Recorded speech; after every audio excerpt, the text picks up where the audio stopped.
Hello, today I thought I would paint some rocks. I'm going to use my granulating colors here. Let's use some goethite first. Goethite is a very heavily granulating color. And I'm just going to make circle-ish kind of shapes, rock shapes. The nice thing about painting rocks is it's kind of like painting circles, but they don't have to be precise on the sides. Let's see, let's add some Mars Black. Mars Black is also a very heavily granulating color. And then going back to the goethite.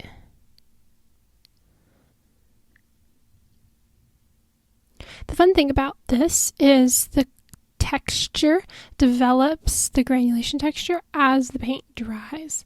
So I'm just dropping in some colors, letting them kind of blend together on the paper, and then letting it dry and seeing what happens.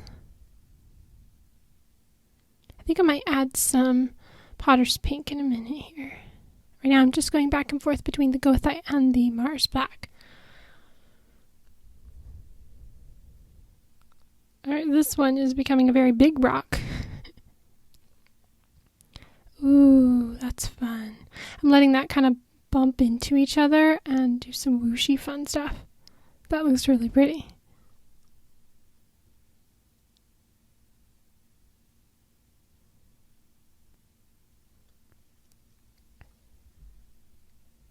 You can see the granulation textures beginning to develop on the first ones that we painted. Now let's use some Potter's Pink.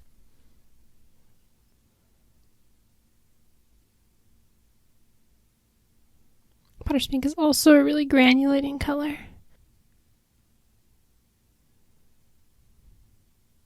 Now back to the goethite. The Potter's Pink will add a good, fun color difference here. Add a bit of color while still looking natural. Now let's try to add some rocks in between the rocks.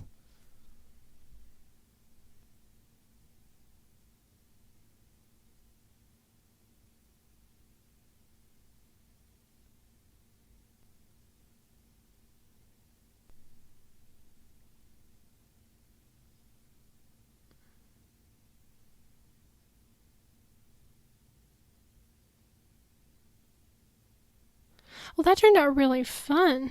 That's quite a fun thing to do, and it gives you an excuse to play with granulating paints, see what they do, but also have it turn out and also have it turn into something. Hopefully you'll give painting some rocks a try. Thank you so much for watching. I will see you in the next video.